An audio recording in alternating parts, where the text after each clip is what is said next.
Hey everyone, Firegross here. Today we're going to be talking about the Balance Manifesto and how it pertains to the evasion part of the tree.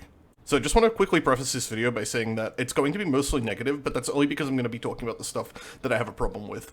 Overall, everything that was mentioned yesterday was really positive. I think those are all really good steps in the right direction, and I have nothing but praise for GGG concerning all the flask changes. And even for the defense changes being proposed today, I think all the armor and energy shield stuff are really positive as well. You know, I'm very happy with what GGG are doing. I'm simply complaining about this thing because I think that this is something that's being overlooked, and I figure it's worth raising awareness of now, where we have a chance to perhaps influence GGG's opinion or, you know, change their mind on this and maybe get it fine-tuned a little better before things go live.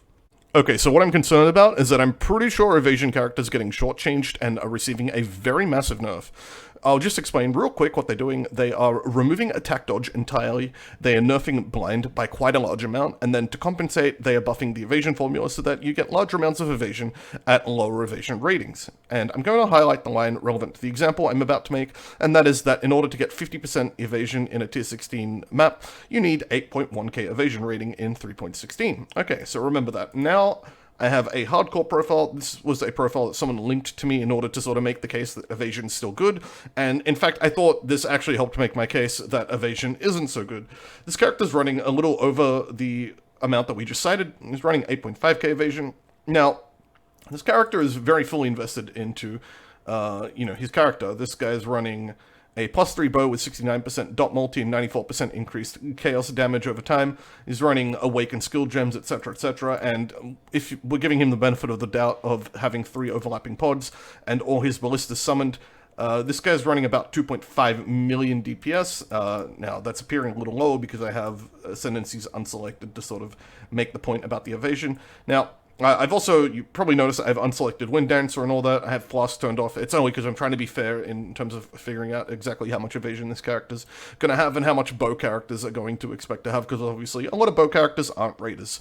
Okay, so 8.5k evasion. This is roughly 50% evasion on the 3.16 patch. Now, I did some calculations. I'm not going to run through them because we're going to be here for 10 years. But the long story short is that this character with his dodge, his blind, his evasion, is running about 86% damage, attack mitigation, and that is giving him 58,000 EHP when you factor in his 8.1k life. Now, in 3.16, with all the nerfs, this guy's going to have 20,000 EHP. That is a pretty substantial nerf. He's getting about 1/3 of the EHP against attacks that he currently has, which is pretty substantial of a loss. This is kind of a really big deal, and I don't know what kind of drugs people are smoking that they think this is going to be okay. You're going to need to buff evasion pretty significantly on the tree to make up for this kind of loss, and I don't know how. You could literally add zeros to these numbers, and it's still not going to make up for this amount of lost evasion, lost avoidance. It's a pretty big deal.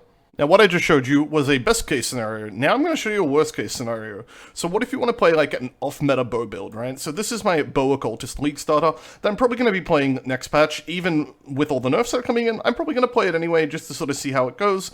You know, like, just as an experiment. Maybe I can make it work. Maybe we can make up for the lost, mitigation.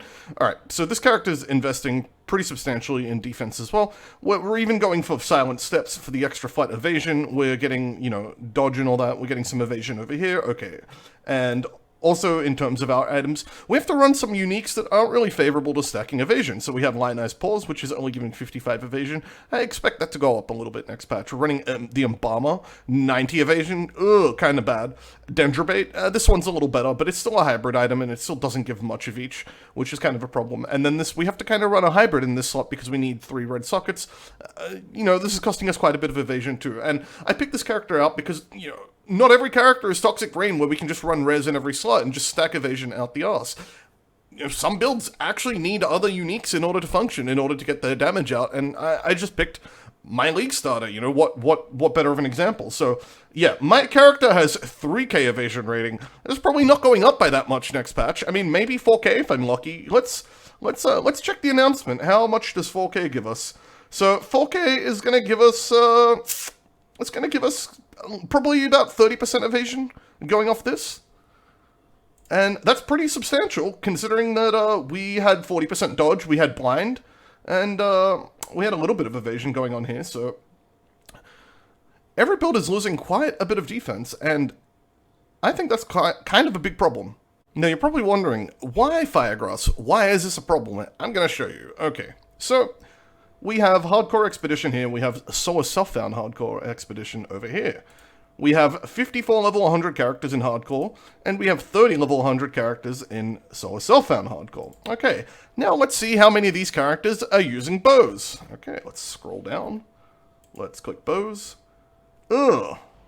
Yep, only 3 characters in Hardcore are using bows, and they're all minion players.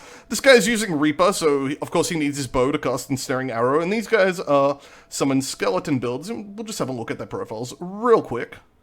And yeah, you know, they're minion bows, okay? You can't even call them bow users. These guys aren't even using Acro Phase Acro. What the hell? Alright, let's look at Self-Found Hardcore. This is probably going to be better, right? Monka S, 4 bow users, okay? So that's right. Across both hardcore modes, we have exactly 7 level 100 characters that are using bows. Now, does anyone actually remember the last time a bow character won a hardcore event? I don't. It's a genuine question. I'm not saying that they've never won one. It's just, it's been a while, I assume, and the vast majority of all hardcore events are not won by bow characters, to my knowledge. You can even see the Iolite Gauntlet, which was most recent. Basically, it was won by a Spectral Shield Throw Gladiator, Steel Mage. But if you look at all the prize money as well for all the bounties, you know, they were pretty much almost all won by non-dodge characters, right? We had a lot of money won from by Steel Mage and Hulu, which were both SST Glads. We had another SST Glad down here. We also have a Necromancer and Ascendant. Pretty much the only person on this list that's winning bounty money is Darky, who won $400 with his Toxic Rain character. He came in overall 4th and 5th, which was a pretty good, you know, run as well, but I don't see any evidence on this list that dodge characters are over-excelling, that dodge characters have absurd levels of defense, that they needed a nerf overall. I understand the philosophical argument that dodge characters are getting their defense for far too little investment, but when you kind of put it in the context of overall balance, there's no evidence that they needed a nerf. So I just wanted to use a short example to sort of make the point and explain why GGG's philosophical nerfs are not a good way to balance a game. So basically the premise behind the nerf is that too large a percentage of a typical dodge character's defense comes from the small amount of investment you have to put into acro and phase acro on the tree. You know, the idea is basically it's a very little investment for a relatively large amount of survivability compared to the rest of the character. Now, the problem is that when you put that in the wider context of game balance and the level of survivability that evasion characters have overall, you end up in a situation where these characters have virtually no defense, and then they're getting some defense from dodge. They're still overall very squishy characters, you know, and it's not fair to sort of look at it and say, well, you're getting so much of it just from dodge, you need to invest more, when they still don't have enough, alright? And I'm just going to use this character as kind of an example. So, this character has 1k Cyclone DPS, but for a single gem, right, we're only investing a single gem into this character's damage, all of a sudden, we have 3k DPS. This is 200% more damage from one gem. Now, according to GGG, this is very OP. This is nerf-worthy, in fact. Now, look at this. This is a level 94 character. Does this deserve a nerf? Does this deserve a nerf, in your honest opinion? Because if the answer to your question is no, this does not deserve a nerf, this is a ZDPS character, why would you even show me this?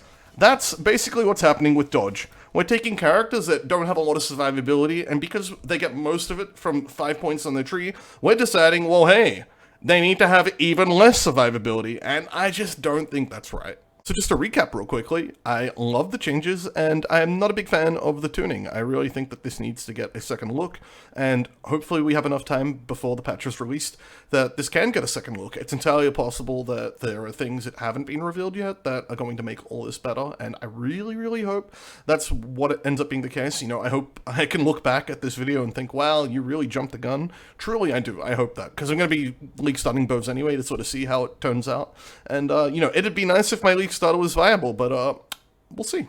If you like this video, give me a like, comment, and subscribe, and I'll see you guys in the next one.